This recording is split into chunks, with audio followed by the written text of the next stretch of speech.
বহু মসজিদের নিচে মন্দির খুঁজে পাওয়া যাচ্ছে। আর আমি চ্যালেঞ্জ ছুড়ে বললাম, একদিনকার জন্য যদি আমাকে প্রধানমন্ত্রী করেন, ভারতের যতগুলো মুখ্যমন্ত্রী আছে সবারই ঘরের তলায় একটা করে আমি মসজিদ বার করে দেব। চ্যালেঞ্জ এটা। আমাকে 24 ঘন্টার জন্য ভারতের প্রধানমন্ত্রী করুক, আমি 24 ঘন্টার ভেতরে ভারতের যতগুলো রাজ্যের মুখ্যমন্ত্রী আছে প্রত্যেক জনার বাড়ির তলায় একটা করে মসজিদ বার করে দেবো সার্ভে করে। কেন? লোক আমার, প্রশাসন আমার, গায়ের জোর আমার, আমি যা বলবো তাই, আমি যা বলবো তাই। মুসলমান খামুস बैठा रहो। কেন? বেঈমান কাফেররা মেহনতে কামিয়াবি লাভ করেছে। আজকে পৃথিবীতে 250 কোটি মুসলমান, 47টা মুসলিম রাষ্ট্র আছে, সবারই কাছে সামরিক বাহিনী আছে। পৃথিবীর 10টা এমন মুসলিম রাষ্ট্র আছে যারা সরাসরি আমেরিকার সঙ্গে যুদ্ধ করার ক্ষমতা রাখে, অথচ ফিলিস্তিন আর গাজার নিরীহ মানুষ দাঁড়িয়ে এই মাত্র 60 লাখ ইহুদির কাছে মার খাচ্ছে। তার কারণ কে? তার কারণ মুসলমান, তার দায়ী মুসলমান, তার জন্য দায়ী পৃথিবীর মুসলমান।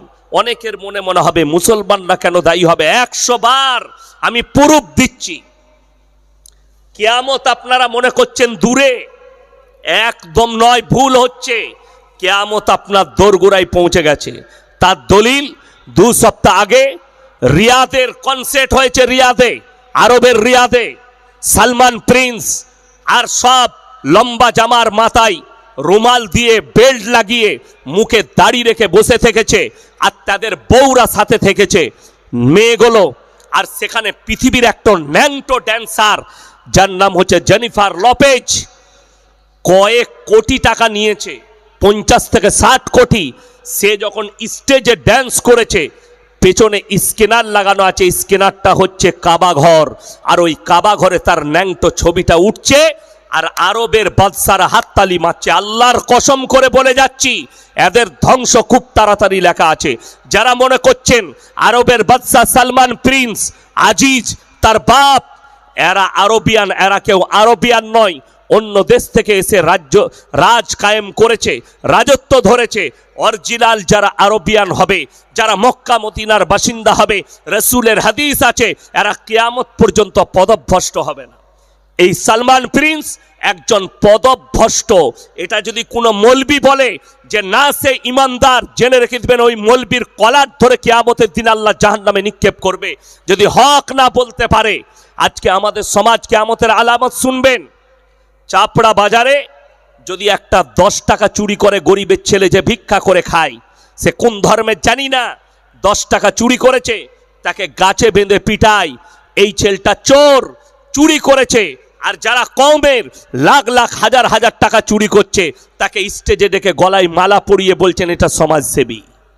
এটা কিয়ামতের আলামত, লিখে নিয়ে যান। কিয়ামতের আলামতের মধ্যে বড় আলামত এটা। চোররা স্টেজ পাবে আর নিরীহরা মার খাবে। যারা হক পথে থাকবে তাদের কলার ধরা হবে, যারা মিথ্যার পথে থাকবে তাদেরকে সম্মান করে বরণ করা হবে। আজকে কষ্ট ওইটাই। কেন? মুসলমান কোরআন থেকে সরে গেছে, কোরআনের আদর্শ থেকে সরে গেছে, রাসূলের আখলাক থেকে সরে গেছে। আজকে বিজয় কেন আসছে না? ইয়ামান একা শেষ করে দিত ইহুদিদিকে, কিন্তু না, পারবে না। তার কারণ কি? একটাই কারণ। ইতিহাস খুলে দেখুন, নবী সাহাবীরা, আল্লাহর রাসূলের সাহাবীরা 313 জন সাহাবী একদিকে, আর একদিকে 1000-এর বেশি বেঈমান কাফের। যুদ্ধ হয়েছে। আল্লাহর কসম, আল্লাহর প্রতি বিশ্বাস, কালমার উপরে টিকে থাকা, ইমানের উপরে টিকে থাকার কারণে আল্লাহ তাদেরকে জয় লাভ করিয়েছেন। জোরে বলুন সুবহানাল্লাহ। আর আজকে দাঁড়িয়ে মার খাচ্ছে। 42,000 খালি শিশু মারা গেছে 1 বছরে, নিরীহ শিশু, বাচ্চা। ইসরায়েল এত হামলা হেনেছে, বোম ফেলিয়েছে, নীরব হয়ে বসে আছে গোটা পৃথিবী। রাষ্ট্রসংঘে হারামের আওলাদরা বসে আছে, পৃথিবীর সবাই তাকিয়ে দেখছে। আজকে দেখুন, আপনি বলছেন আন্দোলন করব, আরে নূপুর শর্মার থেকেও বড় হারামের আওলাদ হচ্ছে নাজিয়া ইলাহি খান, যে প্রতিনিয়ত গালি দিচ্ছে। আমি আজকে এমন একটা কথা উত্তর দিয়ে যাব, যতগুলো শিক্ষিত হারামখোর আছে যারা রসুলের বিরুদ্ধে কথা বলে, যারা কোরআনের বিরুদ্ধে বলে, তাদের মুখগুলোয় ট্যাপ লাগিয়ে দিয়ে যাচ্ছে আজকে আমি এই চাপড়া থানায়। যারা রসুলের ওপরে আঙ্গুল তুলেছে, আল্লাহ নবী সাল্লাল্লাহু আলাইহি সাল্লাম 6 বছর বয়সে মা আয়েশা সিদ্দিকা রাদিয়াল্লাহু তাআলা আনহাকে বিবাহ করলেন। 9 বছর বয়সে সংসার শুরু করেছেন। অনেক শিক্ষিত লোক বলছে, কার কথায় সুর মিলিয়ে এই নূপুর সারবার মতো হারামের আওলাদ তার কথায় সুর মিলিয়ে বলছে আল্লাহ নবী কেন করলেন? নবীজি করেছেন 1450 বছর আগে। এই বদনামটা করছেন, এই কথাটা কেউ বলে না। নবীজি 25 বছরের সুন্দর একটা যুবক, আর তিনি বিবাহ করলেন একজন 40 বছরের বুড়ি বিধবা হযরতে খাদিজাতুল কুবরা রাদিয়াল্লাহু তাআলা আনহাকে। এই প্রশংসা কারো মুখে নেই। খোঁজলেন এই ভারতের মাটিতে এমন একটা প্রথা ছিল, অমুসলিম ভাইদের সতীদাহ প্রথা। মানুষ মারা গেলে, স্বামী মারা গেলে সেই চিতার ওপরে জ্যান্ত অবস্থায় স্ত্রীকে জ্বালানো হতো। বন্ধ করেছে রাজা রামমোহন রায়। বায়োডেটা মুহাম্মদ সাল্লাল্লাহু আলাইহি সাল্লাম, রসুল সাল্লাল্লাহু আলাইহি সাল্লাম 11টা বিবাহ করেছেন, 10টা বিধবাকে করেছেন। জোরে বলুন সুবহানাল্লাহ। নবীজি আদর্শ দিলেন, বিধবাটা ডাস্টবিনে ফেলার জন্য নয়, বিধবাটা রাস্তায় ঘুরে বেড়াবার জন্য নয়, বিধবাটা জিনা করার জন্য নয়। তোমাদের যদি ইচ্ছা জাগে, পছন্দ হয়, বিবাহ করে স্ত্রী রূপে গ্রহণ করো। আল্লাহ এর মধ্যেও খায়ের আর বরকত রেখেছে। জোরে বলুন সুবহানাল্লাহ। অথচ মুসলমান প্রশ্ন তুলে, নবীজি কেন বিবাহ করলেন এত অল্প বয়সী একজন মহিলাকে? জিনার বয়স মাত্র 6 বছর, সংসার শুরু করলেন 9 বছর বয়সে। যতগুলো স্কুল কলেজ ইউনিভার্সিটি আছে, তাদের প্রিন্সিপালের মাথার ওপরে ঈশ্বরচন্দ্র বিদ্যাসাগরের ছবি টাঙানো থাকে না? থাকে না? স্কুলের হেডমাস্টারের মাথায় কবিগুরু রবীন্দ্রনাথ ঠাকুরের ছবি, ঈশ্বরচন্দ্র বিদ্যাসাগরের ছবি, বঙ্কিমচন্দ্র চট্টোপাধ্যায়ের ছবি, স্বামী বিবেকানন্দের ছবি, সত্যেন্দ্রনাথ বসুর ছবি। ইনারা হচ্ছেন মনীষী।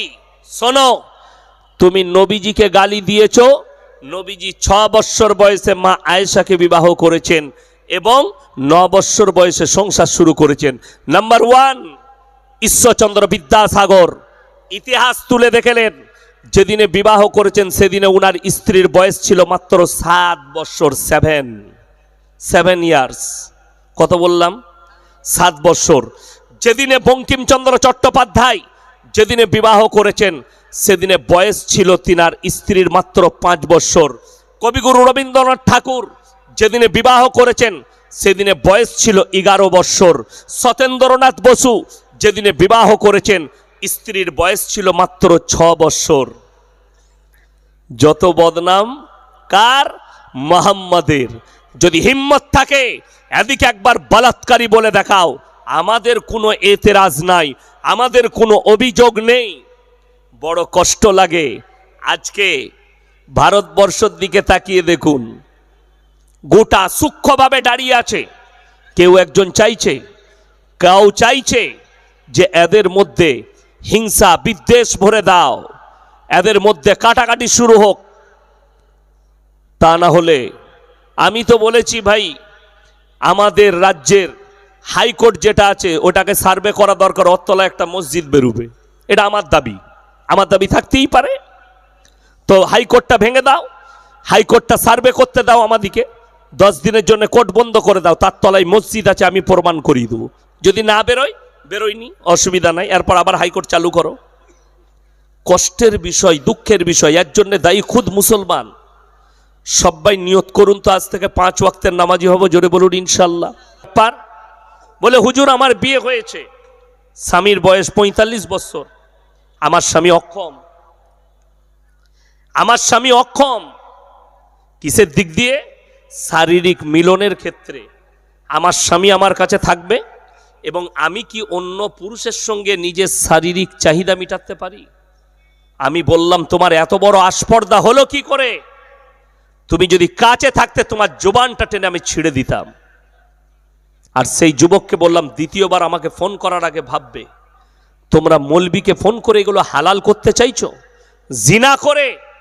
যদি তোমার মনে হয় আমার স্বামী আমাকে শারীরিক তৃপ্তি দিতে পারছে না, তুমি খোলা তালাক লাও, স্বামীর কাছ থেকে ছাড় লাও, ডিভোর্স নাও, অন্য পুরুষ গ্রহণ করো, হালাল রূপে গ্রহণ করো, জায়েজ আছে। আজকে মুসলমানদের কাছে সব থেকে বড় খারাপ রোগ কি? মহিলারা ভালো করে শুনবেন, লোকের বউকে নিয়ে পালিয়ে যাওয়া, লোকের স্বামীকে নিয়ে একটা মেয়ে পালিয়ে যাচ্ছে। ঠিক বললাম না ভুল বললাম? লোকের বউকে নিয়ে পালিয়ে গিয়ে ঘর করা ইসলামী শরীয়তের দৃষ্টি চোখে কিরকম?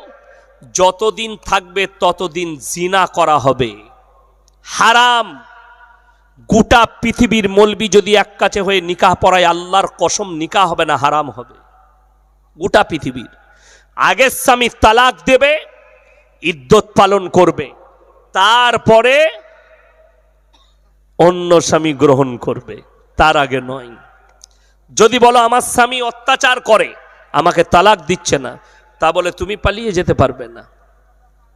তুমি খোলা তালাক লাও, ইমারতে শরিয়া থেকে, পার্সোনাল ল বোর্ডের ইমারতে শরিয়া আছে ইসলামের, সেখান থেকে তুমি খোলা তালাক লাও, তুমি তারপরে ইদ্যত পালন করো, অন্য স্বামী গ্রহণ করো, শরীয়তে জায়েজ আছে। কিন্তু বিনা কারণে অন্যজনের সঙ্গে পালিয়ে গিয়ে ঘর করবে, যতগুলো বাচ্চা পয়দা হবে হারাম আওলাদ পয়দা হবে। আর যদি জানা যায় এরকম লোক আপনার গ্রামে বাস করছে, লোকের বউকে নিয়ে হারাম অবস্থায় আছে, না তাকে সমাজে নেওয়া যাবে, না তাকে সমাজের মধ্যে তাকে ঢুকানো যাবে, সেই লোক মসজিদে ঢুকলে মসজিদও না পাক হবে। বড় কষ্ট লাগে। ডাইরেক্ট জিনা করছে সে প্রকাশ্য। যদি বলেন একে, আরে ও মরে গেলে ওর জানাজাটাও পড়া যাবে না, যেহেতু প্রকাশ্য আল্লাহর বিরুদ্ধে যুদ্ধ ঘোষণা করেছে, রাসূলের বিরুদ্ধে যুদ্ধ ঘোষণা করেছে, কোরআনের বিরুদ্ধে যুদ্ধ করেছে, জানা শোনার পরেও জেনে শুনে এই ধরনের পাপ করেছে। আমি আপনাদেরকে অনুরোধ করছি, লাস্টে সকলে বলুন আজ থেকে নামাজ কেউ ছাড়বো না, জোরে বলুন ইনশাল্লাহ। নামাজ পড়ুন, হকের ওপরে টিকে থাকুন। আপনি চোখের সামনে একটা হক কথা বলবেন তো আপনার ওপরে সাময়িক কেউ রেগে যাবে, পরবর্তীতে আল্লাহ যখন তাকে হিদায়াত দিবে, বুঝতে পারবে এটা ভুল, তখন সে কিন্তু আপনার উপরে খুশি হবে। 3 বছর আগেকার ঘটনা, আমি আজ 17 বছর কোনো জায়গায় বিয়েতে যাওয়া, বিয়ে পড়ানো ছেড়ে দিয়েছি, যাই না। তো আমাকে একজন ফোন করলো, আমার বন্ধু কাছের লোক, হুজুর আমার শালা বিয়ে আছে, তো আমার শালা চাই আপনি যেন নিকাহটা পড়ান, বিয়েটা পড়ান। আমি বললাম যদি হারাম বিবাহ হয় তাহলে আমি নাই, যদি পণের বিয়ে হয় নাই, যদি গান বাজনার বিয়ে হয় আমাকে বাদ দাও। বললে না হুজুর এগুলো কিচ্ছু হবে না। মানে ভালো। মুর্শিদাবাদে জলসা ছিল, আমার ড্রাইভারকে বললাম ওখানেই খানা খাবো, বিয়ে পড়িয়ে বেরিয়ে যাবো, গোসল করে বেরিয়ে গেলাম। আমি কিন্তু সবারই আগে ঢুকেছি, বিয়ে বাড়িতে গিয়ে দেখছি ডিজে বাজছে। আমি বললাম এই বিয়ে বাড়িটা হবে না, আমার ড্রাইভারকে বললাম, সে তো বলেছে গান বাজনা কিছুই নেই, তাইলে এই বিয়ে বাড়িটা হবে না, অন্য কোথাও হবে, এই পাড়াতেই হবে, অন্য এই গ্রামেই হবে। সঙ্গে সঙ্গে মেয়ের বাপ দেখতে পেয়েছে, ছুটে গাড়ির কাছে এসছে, হুজুর এই বাড়িটাই। আমি বললাম আমি যে শর্ত রেখেছিলাম গান বাজনা হলে সেই বিয়ে আমি পড়াবো না। ওই যে হুজুর ছোট ছেলেরা করছে। আমি বললাম তুমি কি হিজড়ে? তুমি যদি হিজড়ে হও তাহলে প্রকাশ্যে বলো যে আমি হিজড়ে, তাহলে অসুবিধা নাই, আমি তারগুলো কেটে দিচ্ছি গিয়ে। সে চুপচাপ বলছে হুজুর চলে যাবেন না, একটু নাস্তা করে যান। আমি বললাম আল্লাহর রাস্তায় দিনের পথে থাকার কারণে তোমার থেকে ভালো নাস্তা আল্লাহ প্লেটে প্রত্যেক দিন আমাদের কাছে নিয়ে আসে, ওই জন্যে এই নিকাহ আমি পড়াবো না। আমি গাড়ি ছেড়ে বেরিয়ে গেলাম, কুলির কাছে এসে একটা হোটেলে ভাত খেয়ে জলসায় চলে এলাম। আমার ভাই আমার সঙ্গে 1 বছর কথা বলেনি সেই বন্ধু, তারপরে যখন হক বুঝতে পেরেছে আমার হাত ধরে ক্ষমা চেয়েছে, যে আমি বুঝতে পেরেছি ভুল হয়েছিল আমাদের। এমন আল্লাহ তোমাকে হিদায়াত দিয়েছে, এটাই আমার জন্য অনেক ব্যাপার যে তুমি হক বুঝেছো। আমি নিজের আত্মীয়র বিয়ে থেকে পালিয়ে এসেছি, আজকে বড় কষ্ট লাগে। মুর্শিদাবাদ, নদিয়ায়, মালদায়, দিনাজপুরে পণ না দিলে বিটির বিয়ে হয় না। প্রকাশ্যে নামাজি লোক মুখে দাঁড়িয়ে আছে, বেটার বিয়েতে পৌঁছাইছে, তুমি আল্লাহর কাছে কি জবাব দেবে? এত বড় হারাম কাজ করছো। আরে তুমি বেটা পয়দা পড়েছো না পাঁঠা পয়দা করেছো যে পাঁঠা বিক্রি করছো? গলায় গামছা দিয়ে হাঁটে নিয়ে যাও যে আমি পাঁঠা জন্ম দিয়েছি, পাঁঠা বেচতে এনেছি, তোমার বেটার গলায় গামছা দিয়ে নিয়ে যাও। আর যদি বলো মরদ পয়দা করেছি, 1 টাকা নেব না। আপনি বলুন, আপনারা কেউ যদি বেটার বিয়েতে বলে আমি 10 ঘড়ি সোনা নেব, সোনাটা শাশুড়ি পড়বে না বৌমা পড়বে? কথা বলেন, বৌমা পড়বে। তাহলে তার লেগে তুমি কেন পাপ করবে? ভোগ করবে সে, আর পাপ করছে বাপ। কথাটা বুঝতে পারেননি আমার? খরচা করছে বেটার বিয়েতে। ওই জন্যই তো বললাম অলিমা খাওয়ানো সুন্নত। তাও অলিমা খাওয়াচ্ছে, খানা খাওয়াচ্ছে কার পয়সায়? বিয়ায়ের পয়সায়। তুমি না মরদ হিজড়ে, তোমার পয়সা নাই। আমার মায়েদিকে বলছি অনুরোধ করে, আজকে শুনেলেন বেঈমান কাফেররা কিভাবে আমাদের ব্রেনগুলোকে দখল করেছে। নবীজি সাল্লাল্লাহু আলাইহি সাল্লাম বলেছেন হাদিস, যে বাড়িতে মেয়ে পয়দা হয় সেই বাড়িতে আল্লাহর রহমত বর্ষিত হয়। আর আজকে আমাদের মা বোনরা, কোনো বউ মায়ের যদি পরপর 2টো মেয়ে হয়, অনেক মেয়েরা বলে এটা আমার কুলোচ্ছনে বৌমা, বেটা হয়নি, 2টো বিটি হয়েছে। হ্যাঁ আমার যুবক, তোমার মা যদি বলে তোর বউ কুলোচ্ছনে 3টে বিটি হয়েছে, তোমার মাকে জিজ্ঞেস করবে তাহলে তোমার মা কত বড় কুলোচ্ছনে যে তোমাকে পয়দা করেছে। কথা বুঝতে পেরেছেন? তুমি তোমার মাকে জিজ্ঞেস করো আমার নানি কত বড় কুলোচ্ছনে ছিল। কেউ যদি বলে তোমার 3টে বিটি হয়েছে, বউকে তালাক দিয়ে দাও, তুমি তোমার মাকে বলবে আগে আমার নানাকে বল, তোর মাকে আগে তালাক দিবে, যেহেতু তোকে পয়দা করেছে। একজন মহিলা মেয়ে হয়ে সে মেয়ের বিরোধিতা করে। আল্লাহর নিয়ামত, ছেলে হোক কিংবা মেয়ে হোক, শুকর আদায় করো আল্লাহর কাছে, কেঁদে আল্লাহ তুমি সন্তান দিয়েছো। আরে বেটার বিয়ে দিবেন, রুজির মালিক সকলে বলুন কে? আগেও বললাম, আবার বলছি, রুজির মালিক হচ্ছেন 1 নম্বরে আল্লাহ। আল্লাহ যদি রুজির মালিক হয়, যদি আল্লাহকে বিশ্বাস করেন তিনি রুজির মালিক, তাহলে কেমন করে তোমার দ্বিধাবোধ হয়? তোমার ব্রেন কি করে বলে যে রুজির মালিক যদি আল্লাহ হয়, তাহলে আমি কি করে বিশ্বাস করি যে আমার বেটার বিয়েতে পণ নিলে? শুনেলেন, কেউ যদি নিজের বেটাকে 10 কোটি টাকা দিয়ে যায়, তার তকদিরে যদি ভিক্ষা করা লেখা থাকে, আল্লাহর কসম ভিক্ষা করে খাবে। কোটিপতি হলেও তার তকদিরে ভিক্ষা করা লেখা থাকলে ভিক্ষা করে খাবে।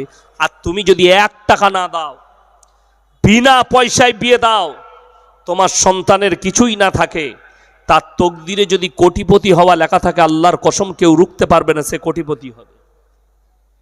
কোটিপতি বরকত। শুনেলেন, যে পুরুষরাই বিয়ে করে, যুবকরা, আপনার ঘরে যে বিবি আসছে সে নিজের রুজি মেপে নিয়ে আসছে, এটা মাথায় রাখবেন।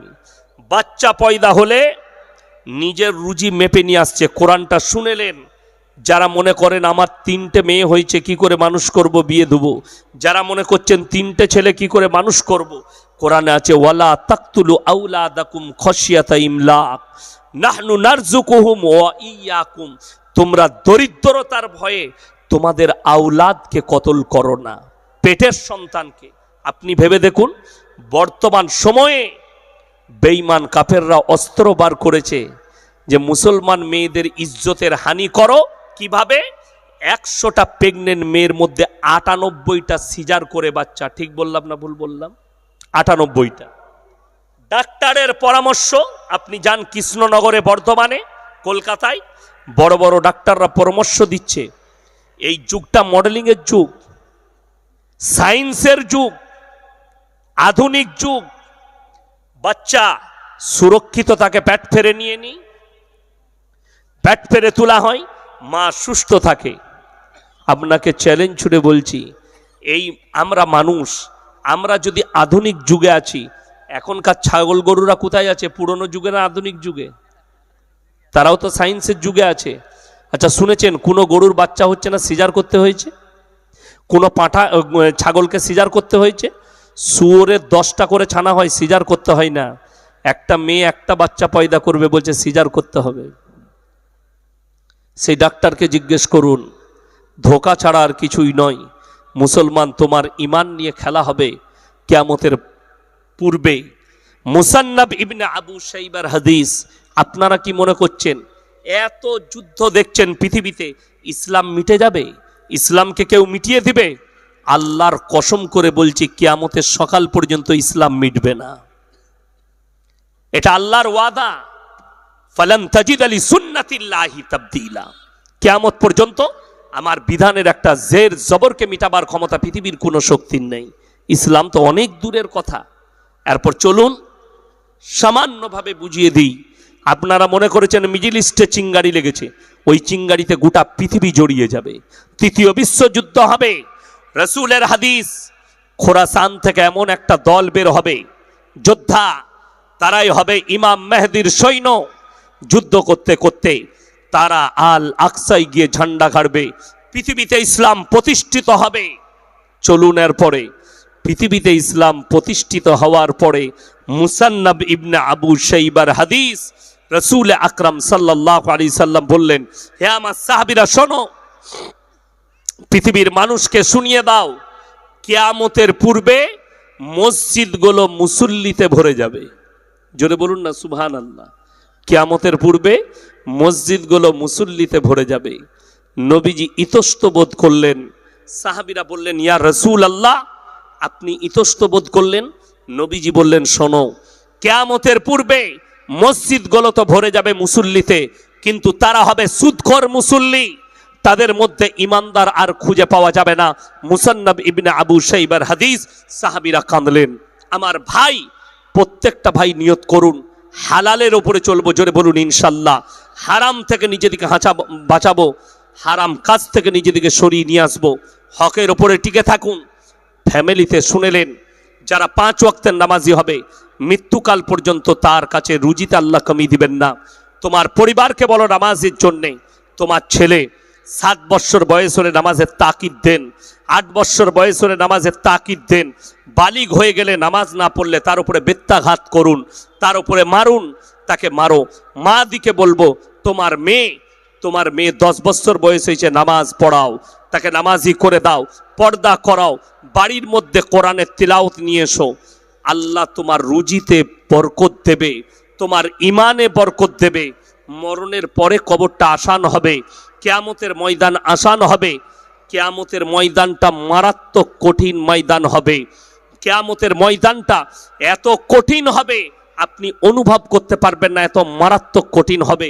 তাই আমার ভাই, আমার মা বোন, যারাই এখানে এসছেন, প্রথম থেকে এতক্ষণ পর্যন্ত বসে আছেন, আল্লাহ সকলকে কবুল করুক, আজকের রাত্রিকে কবুল করুক, আজকের জলসাকে আল্লাহ কবুল করে লেক। যে ভাইয়েরা মেহনত করে জলসা দিয়েছেন, এই জলসা কমিটির আল্লাহ সকল সদস্যকে আল্লাহ নামাজি মুসল্লি দিনদার বানিয়ে দেখ। সকলের জানে মালে ইজ্জতে আল্লাহ বরকত দেখ, কারবারে আল্লাহ বরকত দেখ। আমার ভাই, প্রত্যেকটা ভাইকে অনুরোধ করব যে সবাই মসজিদমুখী হন, নামাজি হন, দিনদার হন। আল্লাহ আমাদের সকলের জানে মালে ইজ্জতে বরকত দেখ, কারবারে বরকত দেখ। আমিন। ওয়া আখিরু দাওয়ানা আনিল হামদুলিল্লাহি রাব্বিল আলামিন। সবাই দরুদ শরীফ পড়ুন। আল্লাহুম্মা সাল্লি আলা মুহাম্মাদিন ওয়া আলা আলি মুহাম্মাদ কামা সাল্লাইতা আলা ইব্রাহিমা ওয়া আলা আলি ইব্রাহিম ইন্নাকা হামিদুম মাজিদ। আল্লাহুম্মা বারিক আলা মুহাম্মাদিন ওয়া আলা আলি মুহাম্মাদ কামা বারাকতা আলা ইব্রাহিমা ওয়া আলা আলি ইব্রাহিম ইন্নাকা হামিদুম মাজিদ। ربنا آتنا في الدنيا حسنة وفي الآخرة حسنة وقنا عذاب النار. ربنا لا تزغ قلوبنا بعد إذ هديتنا وهب لنا من لدنك رحمة إنك أنت الوهاب.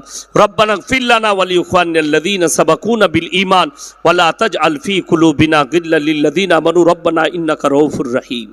या अल्लाह हमरा गुनाहगार, खताकार, पतकार, सियाकार, गुनाहকে মাফ করে দাও, খাতাকে দরগুজার করে দাও। আমাদের সকলকে তুমি পরেজগার, মুত্তাকি, দিনদার বানিয়ে দাও, তোমার দিনের প্রতি পরিচালিত করে দাও। আমরা অসহায়, দুর্বল, ভিখারির মতো হাত দুটো তুলে ধরেছি, তুমি আমাদের হাতকে ফিরিয়ে দিও না। আজকের এই মজমায় যে সমস্ত ভাইয়েরা, মায়েরা, বোনেরা আমরা হাত তুলেছি, হাত তোলার পূর্বে পূর্বে বিগত জীবনের সগীরা কবিরা, জাহিরি বাতিনি, দিনের দিবালে রাতের অন্ধকারে জেনে অজেনে যত পাপ করেছি সব তুমি ক্ষমা করে দাও। আমাদের পূর্বপুরুষ যারা দুনিয়া থেকে চলে গেছে তাদের কবরের দিকে জান্নাতুল ফিরদৌসের দরজা খুলে দাও।